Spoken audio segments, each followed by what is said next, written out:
So, hello everyone. We are once again gathered to talk about the elections. We have had this initiative from the beginning of this year when we realized that we are in one of the most important years for democracies across the world. And we started by doing from time to time discussions with people from across the world and also a monthly newsletter in going more in depth with what the elections are facing across the world when in a year when more than half of the planet can go to vote or could go to vote until now because we're getting closer to the end. And today we want to focus on a topic that's very close to my work in the last years because I have been for over 7 years now an activist in Romania working on young people. And together with DCN, we said that we have to look about Gen Z and how is this connected to the elections, what is their role in these elections. And we are not going to focus on the results of elections or let's say possible results of the future elections because that's now not our task from the start. But we want to focus on how people are attending elections this on how is social media and technology influencing democracy across the world, and how is democracy in general feeling in different parts. So once again, my name is Diana Filimon. I'm very happy to be here, and I'm not alone today. I'm surrounded by my colleagues from across the world who are fighting the good fight. And I will start with just mentioning the names, and then I will give them the floor and to say a few words about their work, about their experience, and about what brings them here to talk about Gen Z. So I will start with the ladies, of course. Bongekile, please tell us a few words about yourself. Where do you come from and what brings you here? Thank you so much. My name is Bongekile. I'm from South Africa. I'm a youth activist currently leading the National Youth ICT Council as the chairperson of the council. And as a civic tech activist, I am involved in the work of young people and also making sure that I amplify young people's leadership in policy development. So that's basically the work that I do. Thank you so much. We will get back and dive more into your work. And now we will move to Gabriel. Gabriel, where do you come from and what brings you here? If you can hear us, because I know the internet is a struggle for you right now. If not, we will get back to Gabriel, and then we will move to Guilherme. Guilherme, tell us a little bit about what brings you here. Hi everyone, thanks for having me. So I'm from São Paulo, Brazil, and I'm a communication student, and I work also with video production and communication production. And I would like to share my views on uh, the elections and the relation with how these generations, older generations and new generations, are communicating to get votes and communicate their projects. And I believe this is a very important question and is making a lot of difference in the results of the election, how the generations are communicating with themselves. I'm Sorana. I'm from Romania. Here I manage Instagram page that it's actually the platform for a new way of doing journalism on social media. It's called GenZ, and we write especially about Eastern Europe. And this platform was inspired by a successful project that we initiated in Romania, GenZ, that is particularly made for young people, and it's appealing to young people, bringing news and useful information to them. And the fact that it has so much success shows that there's a need for that. And other than that, I'm also a host of a DCN newsletter on elections. Every month, I write about the most important elections that month, and I look a bit at the trends of the elections that are upcoming in the next month. So yeah, I write a lot about social media, about Gen Z, and about how these two intertwine and affect elections worldwide. So I guess these two bring me here. Hi, thank you very much once again, Diana and Mariana, for inviting me once again to be part of this very important discussion with regards to the Generation C or the Gen Zs and the disinformation with regards to the elections on the upcoming elections. By the way, the context of elections, we will be having our national elections, midterm national elections in 2025, on May 2025.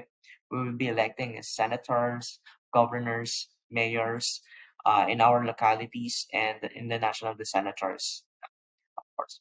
And with regards to that, I'm currently working on the Center for Youth Advocacy and Networking.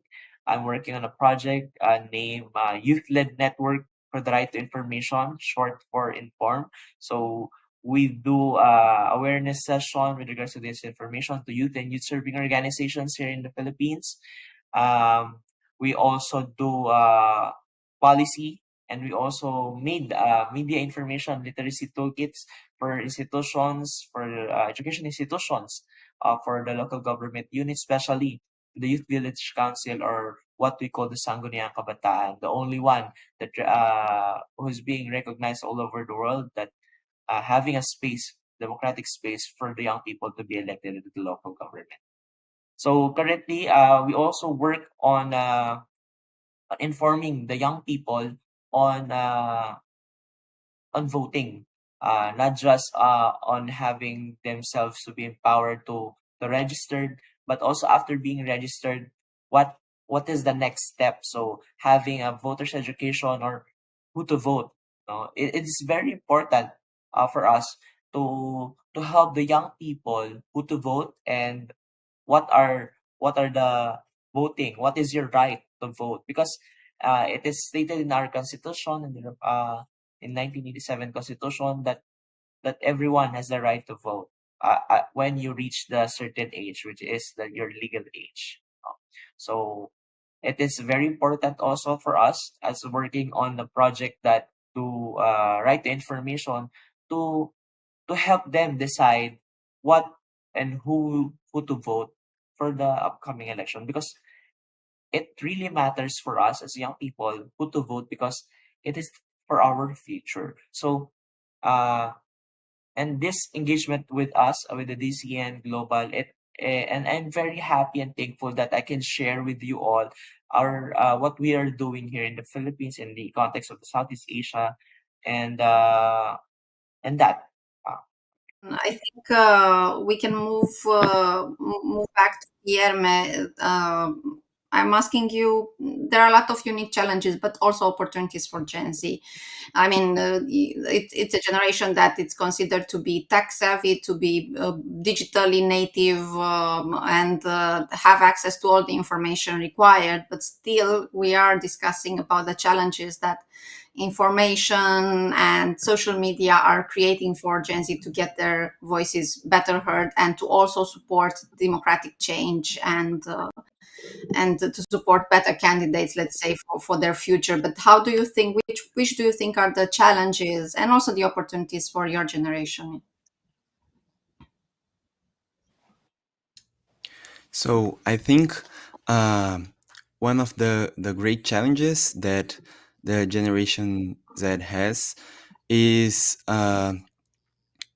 so here in this the context of Brazil, we see a generation that is by one side more progressive, but there is a growing part of this generation.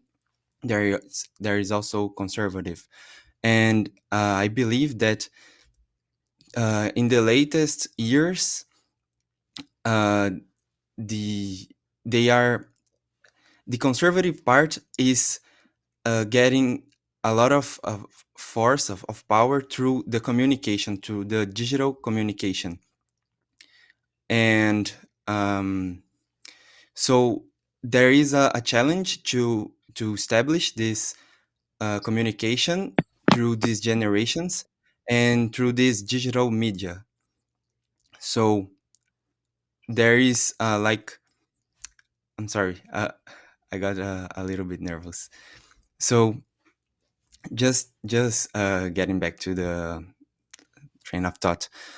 Um, I believe that the challenge of this generation is to establish a communication that is very broad, and it will reach like the all the generations, so they can get like big results on elections. Because we had recently our election for mayors of the cities, and the younger candidates, they performed well, but they, even though they were closer to the generation Z, they lacked uh, the channel of the communication to generate a real connection. I believe that authenticity in communication is being very rewarded, and even if it's like a fake authenticity, and so the right wing is performing this impression of authenticity and is gaining a lot of broad people, a lot of a big part of the population very fast. And the younger candidates that performed well but not enough were from the left wing, and they did a good communication, but I think they were too on the informative side, which is very good, but it's like it takes more time to build this connection. And if you perform this authenticity or even spread misinformation, this type of communication spreads faster, and it becomes a challenge to establish these connections through the wings. And now we will move on. We move on to discuss with Bongekile. Please tell us, what do you think that are some key trends or movements that you see happening in Africa for Gen Zs, like social movements, or you see that there are some things that are triggering their civic engagement in general, or not. You can share whatever news you have. Thank you so much. If we can look at the digital trends in Africa, digital media have radically changed how electorate participate in the African politics. So access to information is like having access to political parties' manifesto, having access to policies or policy positions that are proposed by a certain party is what is currently influencing the Gen Z voters. So unlike the older generation that doesn't care about the policy position and also about the legislative and the regulatory framework that is proposed by a party. So this generation is so conscious about the policy position of the party. And if you can look at what happened in June 5th, on the 15th of June in Kenya, so young people mobilized each other and under the hashtag reject finance bill 2024. So where they were rejecting the tax hikes because they believed that they can't breathe anymore, the cost of living was too high for them. So they understand in terms of the acts and also the policy positions of the parties. So that's what is influencing them. And also, there's a trend of multi-party governance than the outright majority one party in Africa. So people are believing now that they shouldn't give power to one party. So this is a trend that came with the youth vote. So they are believing that they need to make sure that the power is shared by many parties, not one party governing the country. So there's also a trend of using social media to express beliefs and share thoughts, and also to interact with the politicians now. So in South Africa and also in Kenya, uh, tools that or digital tools that are most likely to be used are X, which is formerly known as Twitter, and also TikTok. So there's over reliance on socials than the mainstream media for information.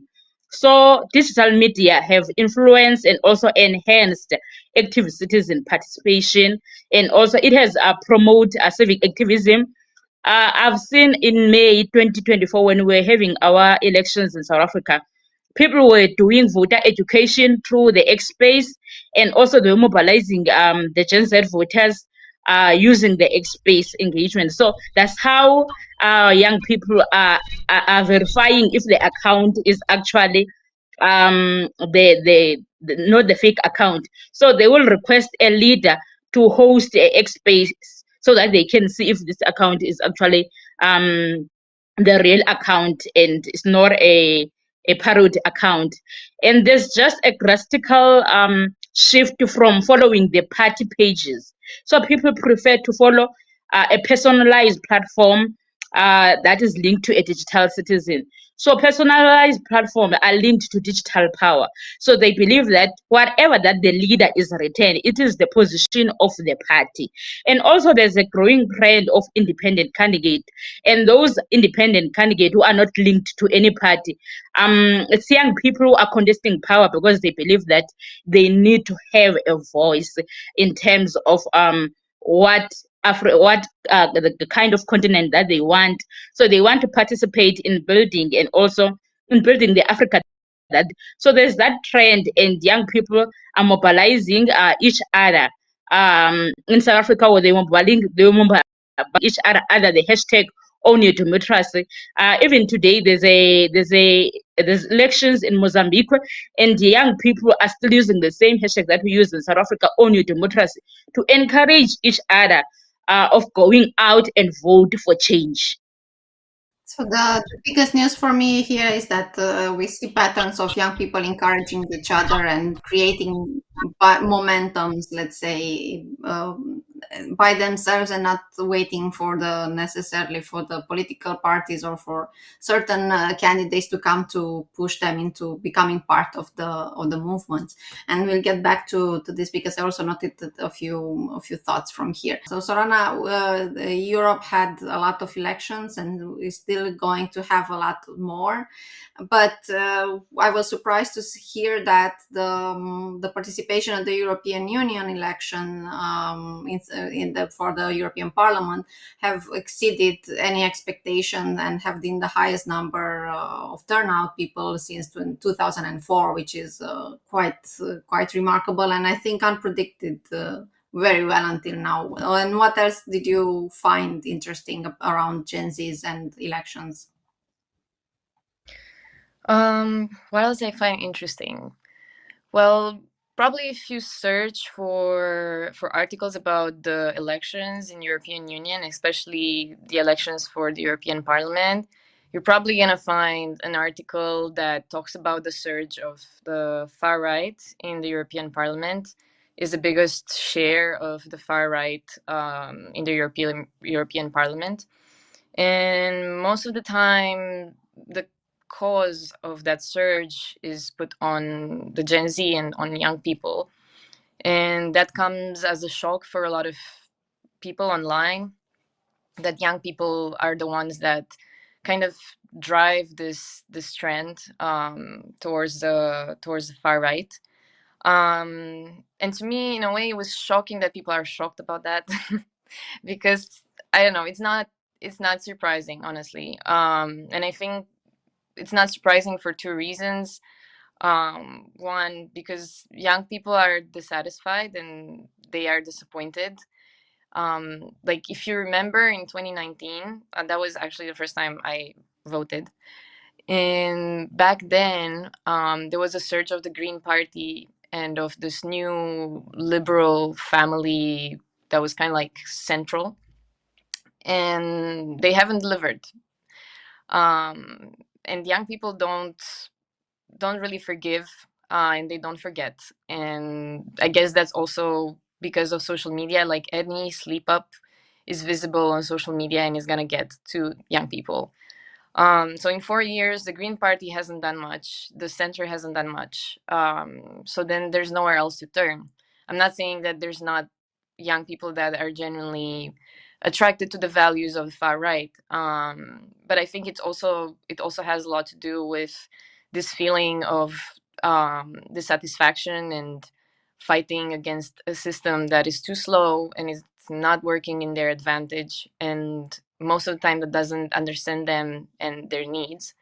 And a second reason why this was expected is that the far right is on social media, and most of the analysis, like if we would look at who in the European Parliament has a TikTok page or an Instagram page, and who has the most active pages and who has the most followers, it's always the far right. And we see this trend also in national parliaments and national elections all over Europe, that the far right isn't afraid to be on social media, and it's actually embracing it.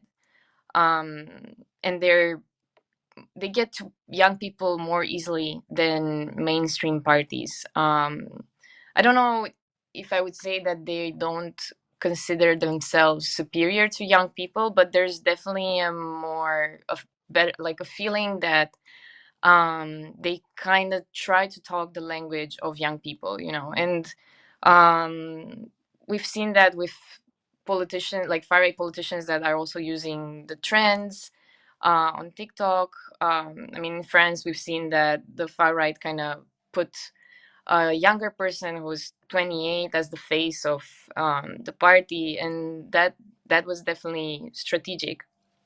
I also wanted to add that you said earlier that our generation is digitally native, and that is definitely true.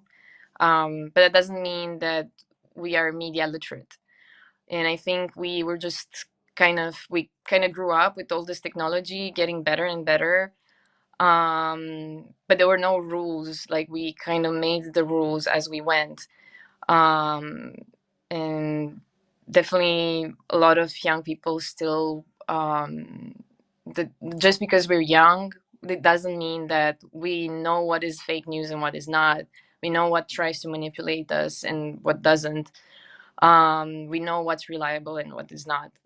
We don't necessarily know that, and it's definitely harder. Like, the line is becoming blurrier and blurrier between reliable sources and unreliable sources, and sources that try to kind of get to your emotions and those that are trying to be objective. So yeah, that's my take on mostly what I've seen in Europe so far. First, there is significant economic divide between our urban and rural areas and among the different countries here in the region.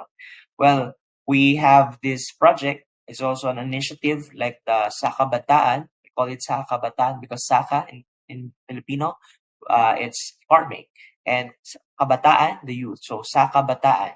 So it has an aim to support the marginalized groups, especially our young farmers, uh, to have their own organizations to organize and to support on economic empowerment. But overcoming systemic economic inequalities remain a major hurdle for us.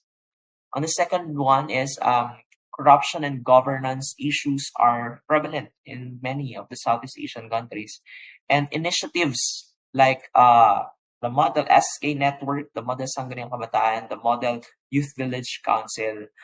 We work on promoting transparency and progressive governance uh, within the localities, but these efforts can be hampered by the entrenched corruption, because still, especially the Sangguniang Kabataan or the Youth Village Council is the only uh, uh, government unit that hasn't of the anti-dynasty provisions, unlike the for the mayor, governor, and the Senate and the Congress and even the president. So anyone can be elected if they have relatives in the government.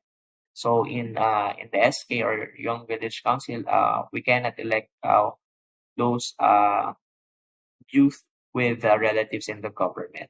The third one is despite of the young population, um, many in countries here in the Southeast Asia that really struggle with with the high youth unemployment rates. So we believe that we also have this we call the multiply ed or the multiply education or X ed that focus on education and skills development to improve the employability because we believe that this social accountability really makes sense and help in building quality and just uh, equitable education. But creating enough job opportunities remains a challenge for us.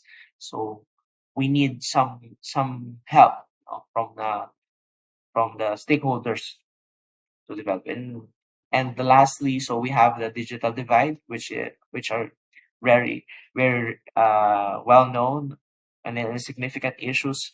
I think in every region, uh, with the disparities with the internet access and the digital literacy between urban and rural areas. So we have our project, the Youth Led Network for the Information, the Inform, would like to address this by promoting MIL, the media and information literacy, digital literacy, and ensuring that the young people have the skills needed to access and use information effectively.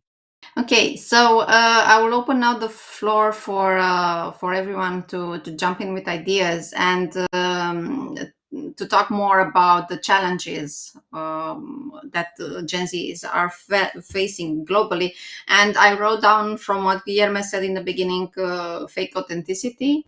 And it connects very well to what Sorana said that the Gen Zs are not necessarily media literate, and that's something that we discover a lot in our work around the globe with young people, that they are disregarded, let's say, from many countering disinformation campaigns, because people say, no, they have a very good detector of lies, which is not necessarily true. I mean, one of my favorite videos on TikTok is of people who say that they realize that they are falling for the same lies like the parents did on Facebook. So TikTok is now becoming a platform where disinformation is taking root, just like it did in Facebook when it started becoming popular.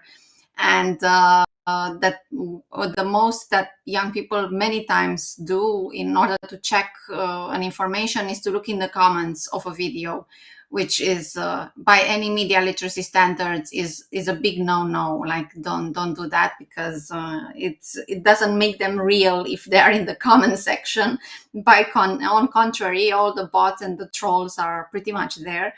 And also sharing the will of sharing the power is a huge opportunity. But between the desire of becoming involved and sharing the power and making sure that they make their voices heard, and the fact that they fall for pretty emotional and pretty easy traps, let's say, put by the extremists, is a long way.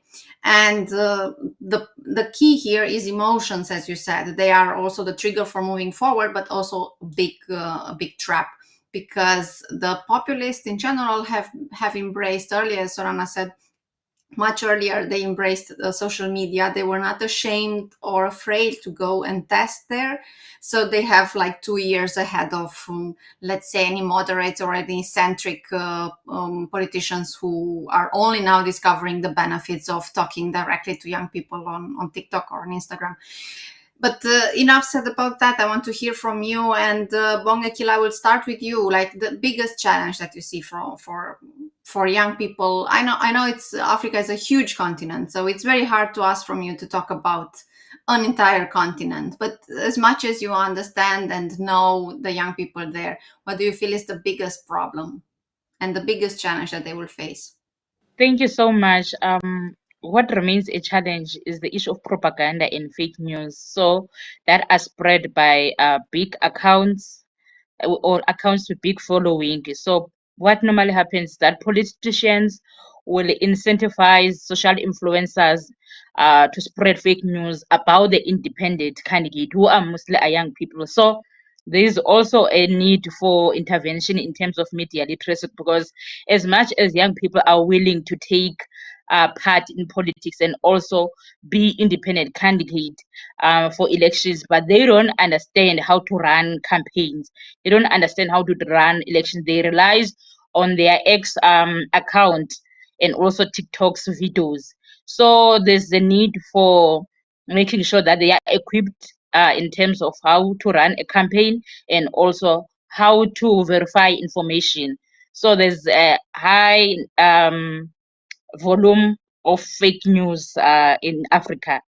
So even when there was a protest on reject finance bill in Kenya, there was still the problem was fake news because people will share a poster, will create a poster in making sure that they trying to disorganize young people who were mobilizing each other against that finance bill. So the issue of fake news, propaganda is a real issue, and also young people not equipped with media literacy. Thank you so much. And now I will move to Guilherme because speaking also about challenges, you touched a very important point of discussion about the Gen Z and that everybody was discussing in the last year about the fact that we see a more conservative generation than we expected. For example, in the UK, the recent researches show that young men are more conservative than their grandparents were at their age, and that's a big shock for us. And we also see from the United States research that there is also big polarization, a bit split between women and men regarding the level of how conservative they see the world and their choices in elections. But and you touched on that earlier. So do you think that one of the challenge of the young people is also this, like falling in the arms of, of let's say populists or conservatives in before elections? Yeah, for sure.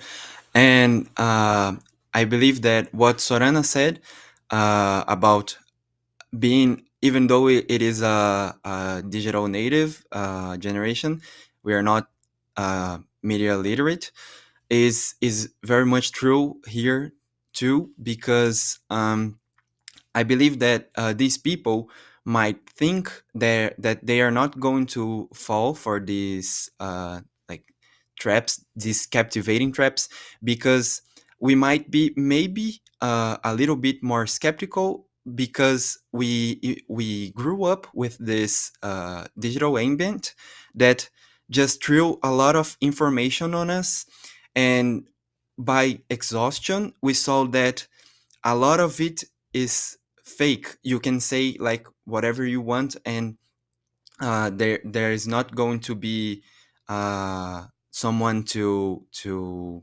say to verify it. So uh, by exhaustion, we believe that a lot of things might be fake. However, these captivating traps, they evolve too. As you said, like in TikTok, people are falling for the same stuff that happened to on Facebook.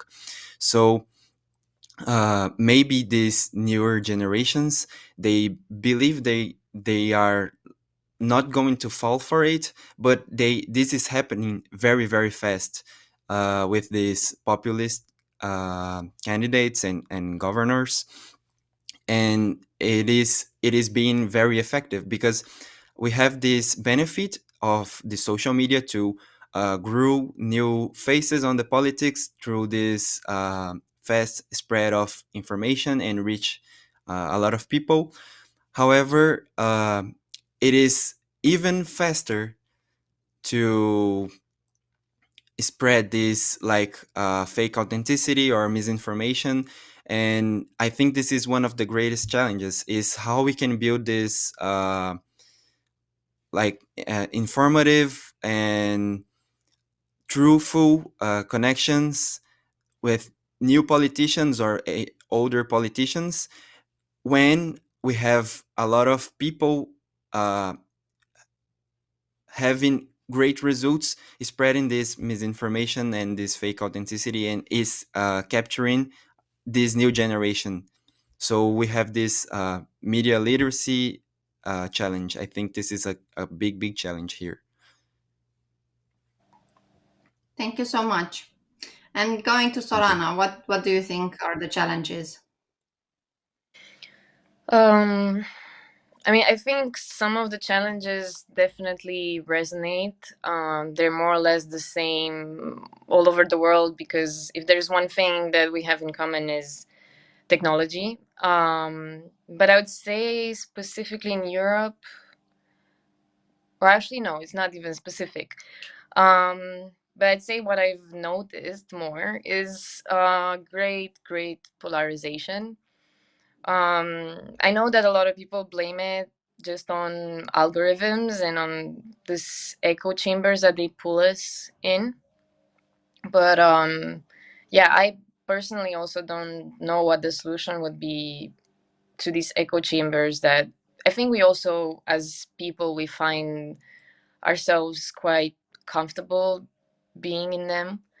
Um, because I realize more and more as I grow up, so to say, like I finished my studies now, so there's a lot of I know there's not so many things that I understand anymore about people my age who also finished their studies and now probably they do something extremely different than me. And yeah, I find it harder and harder to understand where they're coming from and how they can think in certain ways, and from their reaction on TikTok and Instagram, because I also check the comments, and when I see the reaction of people that think differently than I do, I think they're also so shocked to see that, oh, other people think differently than me, like how is this possible?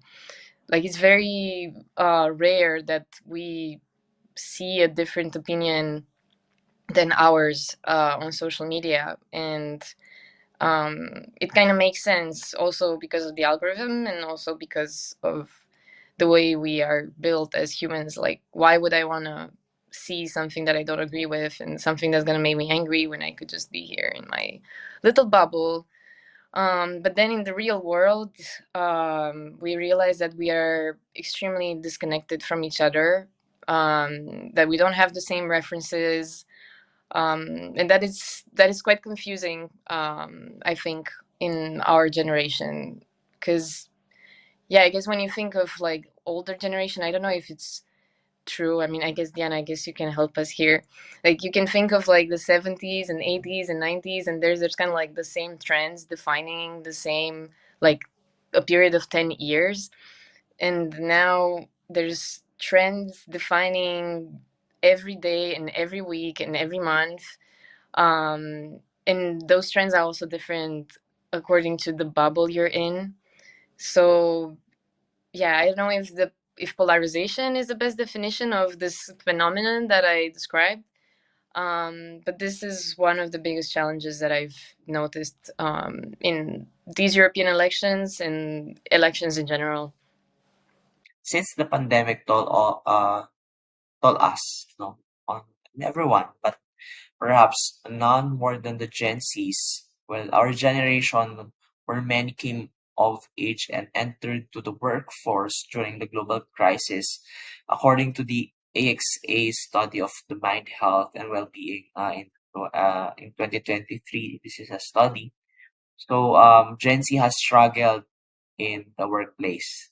So, and especially here in the Philippines, particularly, so the study found out that the more Filipino respondents aged between 18 years old and 24 years old admitted experiencing depression and anxiety than the global percentage. So approximately we have 35% of the Gen Z Filipinos experience depression compared to the 27% of the Gen Zs globally. So it's high, no? So, but meanwhile, 16% of the admitted to anxiety compared to the 12% globally. It is one of the common um, uh, challenges that we are facing, and it is mental health. Mental health is a very crucial and important aspect, no? Because having a good mental health is also being a healthy person, a healthy body, a healthy youth, no? And also, I believe one of these also, in the Southeast in Asia, we have challenges also with the reading comprehension. With the recent PISA results, it's very not so good, uh, because the Philippines is being at the bottom of it, and also uh, we still have the learning poverty. So one of the most interesting things that I've heard recently was from two different professors, one from the UK and from Germany, and they were saying that the biggest problem that we are facing with these young generations, and not just them, but for your generation is easier to fall into this, is that we have very niched, let's say, rabbit holes that you go to. And one of the professors said that he is teaching a popular culture class in a university. I don't remember exactly where or which one. And he has a challenge for his students each semester to find a movie that more than half of the class has seen. And he didn't manage to do it until now. And that's, for me, for my generation, it's very shocking, because we have so many cultural things in common, or landmarks. Let's say we have some TV series that we all watched, we have certain music albums that we all watched or listened to, because there weren't so many options before the internet and social media became so powerful. So it's easy for us to connect in common points, and that's not happening with the new generations. And that's a little bit scary, because I think it's very important that even if when you disagree politically, or you disagree from, let's say, conservative versus a progressive point of view, you always need to have a comfort zone, a common point where you can come back to and talk about, like a stupid TV series that you both love or hate, but you can talk about it because you've seen it and you have it in common. And that sometimes this exercise helps us to remember that we are, at the end of the day, just human beings trying to have a good life and to manage all the challenges that we have.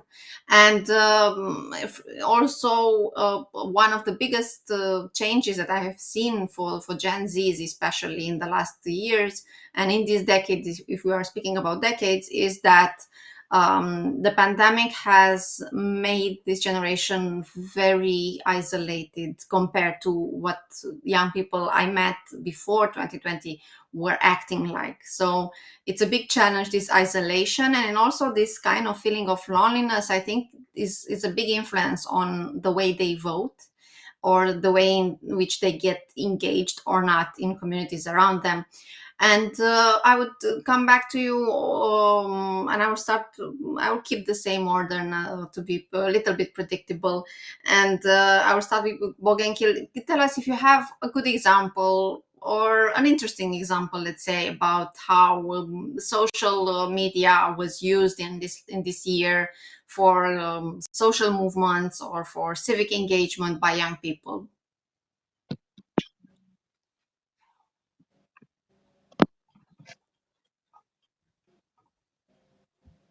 Can you hear us, Mogenkil? Is it okay? If not, I will move to you, Guilherme. If you have an example from last year of, I don't know, something that stayed with you. Okay, I'm thinking about it, just a second. So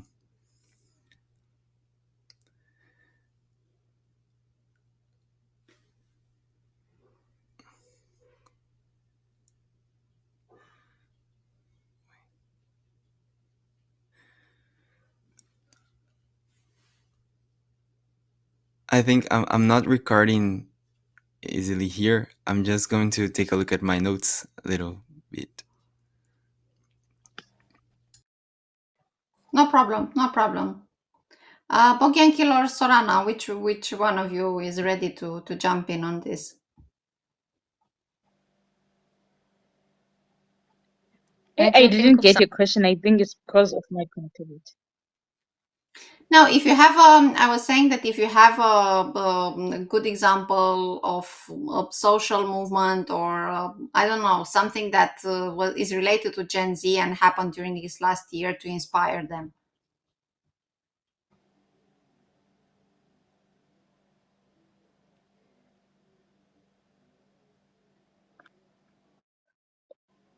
Okay, I think I can come in. So the movement, there is a movement. There was a movement in, but it was last year on fees must fall, where young people were demanding for the fees in higher in universities or institutions of learning to be decreased, and it was a very successful movement that was led by young people or young students in universities, and the president of South Africa didn't support the interests of the fees at university level. So that is one of a successful movement that was led by young people. So even the rejecting finance bill in Kenya was led by young people. Those are the movements that are proving every day that young people's voice matter. When they are united, they can change, even have a say on what laws must be adopted in the country. So those are the two examples that I have in the recent years, last year and this year. Thank you so much. Sorana, do you have anything that stayed with you as an example in this last year? Yes, I do. Although it doesn't really imply social media that much, on the contrary, is a real life event that I discovered doing this work on Eastern Europe. And yeah, I'm not actually sure, or actually, I mean, let me rephrase. So it's coming from a very small country, it's coming from Lithuania, where there was a group of young people that wanted to make a debate where candidates would reply to young people's needs and demands. Because that's another thing that I realize more and more, that maybe because of demographics, like the share of young people is much smaller than the share of older people, like 40 plus. So I guess as a politician, you try to appeal more to people that are 40 plus. But still, young people have the power of changing the election result. And it's very frustrating to see that no one really thinks about our needs. At least in Romania, there's so many issues with the voting that it seems like politicians don't even care about if we go to vote or not. Like they don't care about our vote. And I really like this initiative in Lithuania where they managed to bring candidates at every election to do this debate specifically on young people, and with young people in the audience asking their questions. I can't remember exactly when they started this, but it's been going on for some years already. And it's kind of a known fact that everyone that's running for any kind of elections, they're gonna have to go to this real life debate with young people. And on top of that, this association also made a website where they created a digital profile of every candidate, and you can type in your questions to this candidate and they have the ability to answer. And it's kind of interesting, if you go on this website you can see which candidates answered more of the questions and which ones didn't even care to open the website and look at the questions from young people. And there you also see like different data about the politicians, like what kind of education they have, what languages do they speak, what how much money they have. But I think the most interesting part is this part where they have to reply to the questions that are asked to them. And most of the time it's the same question, so you can specifically see where each politician stands. So yeah, I really like this initiative, and I haven't really seen anything alike. And I wish that was something that happened everywhere in Europe, and everywhere in the world, really. Great. Thank you so much for sharing it. And I would now move to the more optimistic, even a more optimistic, let's say, point of view. And I would like to ask you, yeah, please, Guilherme, if you have to add an Yeah. example. So I remembered one action that happened. It was not last year, but in 2022. That it was very interesting that a lot of famous meme pages here they united themselves and they launched a campaign of content to make more young people vote. And I followed this a little bit close because a friend of mine is one owner of a meme page, and the results they got, like hundreds of thousands of younger people that went to vote because of their influence. So I think this new formats of communication adapting to this context is being very beneficial to this political process. Young voters were highly active on the platforms, like in the Facebook, in the X, the formerly Twitter, TikTok, YouTube, and using these platforms and channels to share the information because of the need to support a certain candidate or politicians, to mobilize support and engage in the political discussions. But social media serve as a primary source of information of many of the young voters, I believe, because however, it also became the battleground for disinformation. Because the spread of the fake news and the misleading narratives polarized the youth electorate and influencing their perceptions on voting decisions. No? Well, um, with our initiative before, the extension of the voters registration in 2021, it is a significant victory for us, especially in CYAN, because it is driven by the young Filipinos. No? With the collaborative efforts of many hundreds of youth organizations, especially our lead partner, the First Time Voters Network, and the other youth advocates. So the advocacy and the online campaigns, which called for the Commission on Election to extend the registration deadline, this highlights the barriers that faced by many young and first-time voters, such as the limited registration periods due to COVID-19 pandemic. But with these barriers of having the COVID-19, this not let us not just to sit and wait for the registration to end, but many of the young people wants to vote for the upcoming elections. So this is a testament that when the youth have the power to have an initiative and to empower others and to make such call, it's a triumph for us because uh, the the registration for the upcoming election has been extended.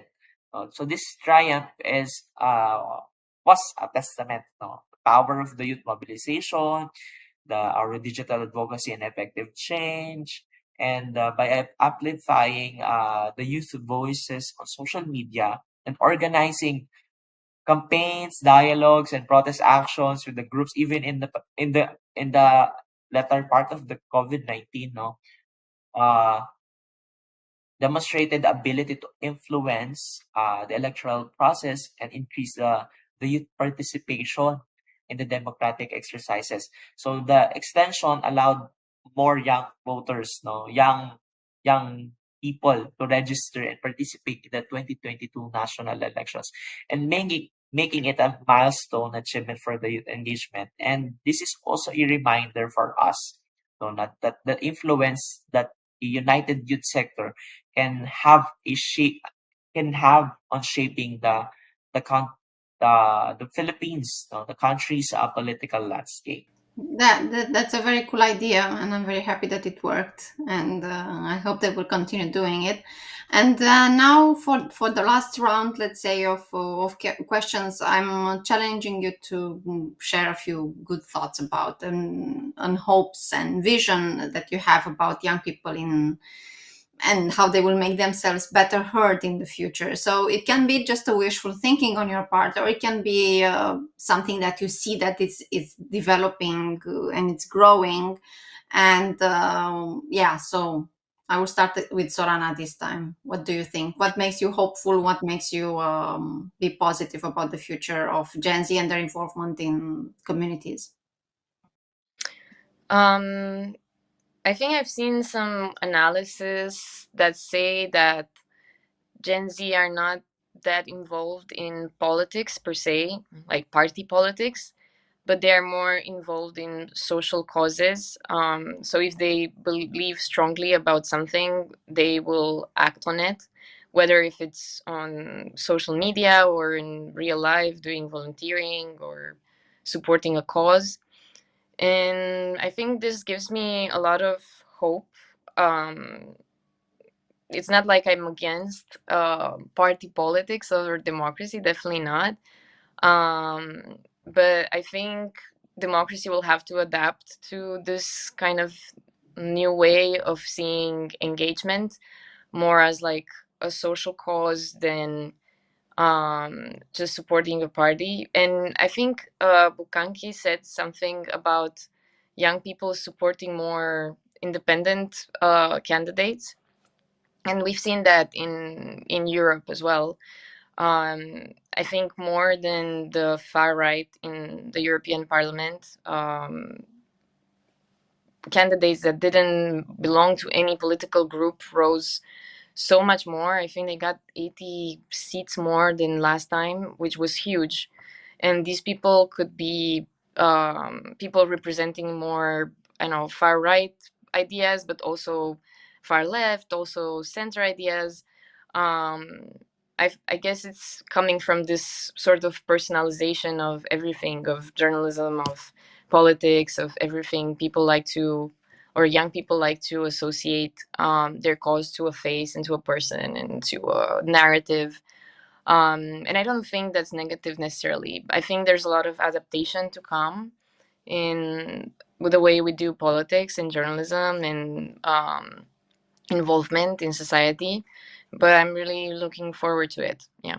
I believe that we want to ensure that the Gen Zs of today are being heard and to be better educated on the role on this society, because we must continue to call for inclusive platforms for expression, and we want to integrate the media and information literacy into the curriculums, not only on us but to every countries, around the world and in Southeast Asia, and to provide a robust mental health support, because I believe that mental health has been affected during the past years, and that also affects our young people, to engage and in these initiatives. So we hope we have support from you, because also October uh, is to commemorate our mental health month, and also to continue the youth to have the representation in the adult-dominated decision-making bodies, to continue supporting youth-led initiatives and facilitating regular dialogues with policymakers, and that the young people, to ensure that we are heard, and we are well represented. Empowerment is the key to an active participation of the Gen Z to cultivate a fair society for us. So thank you very much for inviting us once again here at a very important discussion. And I hope that the young people are being inspired with our sessions around the world. Thank you very much. Thank you. Bongekile, what do you think? What are your hopes for the future of Gen Z and their representation? Thank you so much. I think with the advancement of technology and also emerging of AI digital solutions, I think young people as early adopters of these technologies and also digital platforms would leverage on them in order to amplify their voices in democracy and also in civic participation. So as they are ready to take up space. So I hope they will leverage on the available digital technologies because young people don't have resources. They don't have money to run big campaigns to go to the big stadiums and recruit people, but they have a vision of how they want to see the future. So if they can leverage on technologies and also on digital communications tools to run their campaign and take up space, I think that will be great because there's really a trend that young people don't want to be associated with any political parties. They want to lead in the future that they want to see in the African continent. That's a very positive outtake. Thank you so much. And then now back to you, Guilherme. What do you think? What makes you hopeful about young people and their voices, making their voices heard? Yeah, I believe here in the South American context is it shares a lot of similarities of supporting uh, these politicians not because of a party but because of they are proposing.